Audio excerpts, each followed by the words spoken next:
The audience. You have to go down. See Blakely. Oh, there's Blakely. Okay.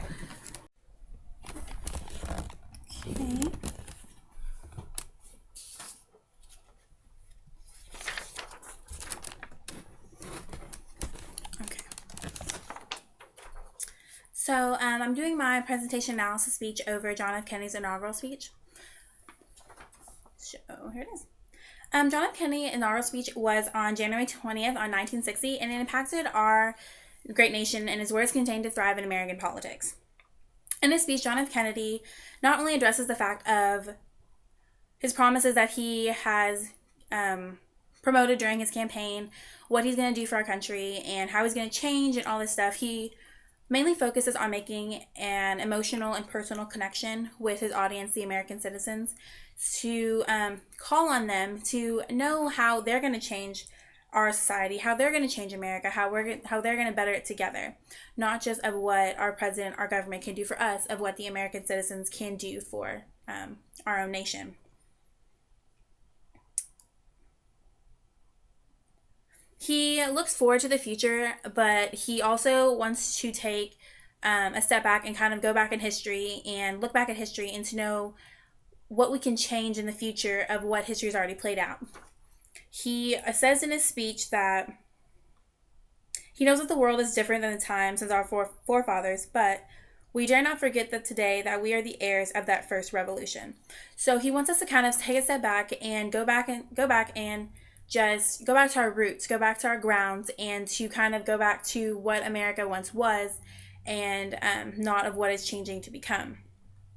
So he doesn't want us to forget about like what kind of people we are, where we came from, the struggles that we had, and to just to kind of grow and better ourselves as a great nation.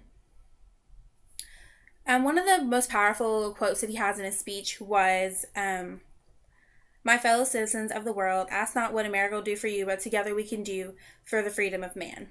So he kind of, that's a theme throughout his speech, is what we can do for our country, what the citizens can come together and do, how to better America. John F. Kennedy was elected in 1960, and he was the 43rd president of the United States. He only served for 1,000 days because he was assassinated on November 22nd, 1963 in Dallas during a parade. During his term as electing president, he was married to Jacqueline, and he had 2 boys, and they were the face of America. The public adored them. The public thrived off of them. They were America. They were the elite of America, I guess. They captivated the public, and the public thrived off of them.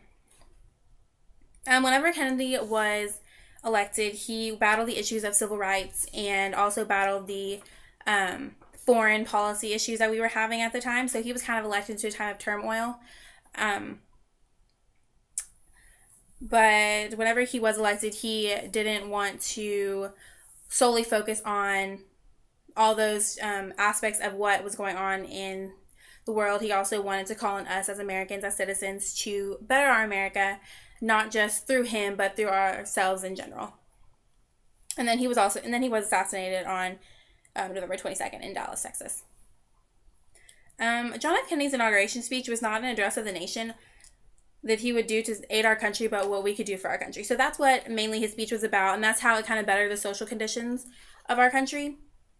That he wanted all of us to come together as one unified nation to help our country, to aid our country, and to prosper together. Like the quote I said before, that is a theme throughout his speech. It said, "My fellow citizens of the world, not ask what America will do for you, but together we can do for the freedom of man." He calls on us as individuals and as groups to take a look back on history as guidelines to aid us in creating a more unified America and to create a more prospering, a more just American America. Calling on the Americans to take action is the main focus of John F. Kennedy's speech. He commands the citizens of the United States to ask themselves what they can do for the country, not what he can just do for us, and what the government can do for us for the betterment of our nation.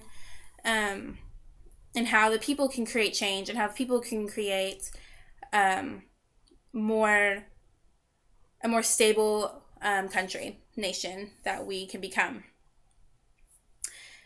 He lists many ideas together when it's necessary, such as when he commands on the common struggle of mankind.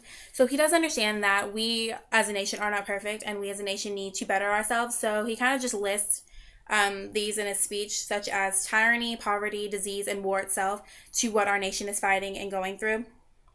And so he wants us to fix that. He wants us to create a more unified nation and to just not be in such a place of turmoil. He wants kind of peace and calm throughout the nation.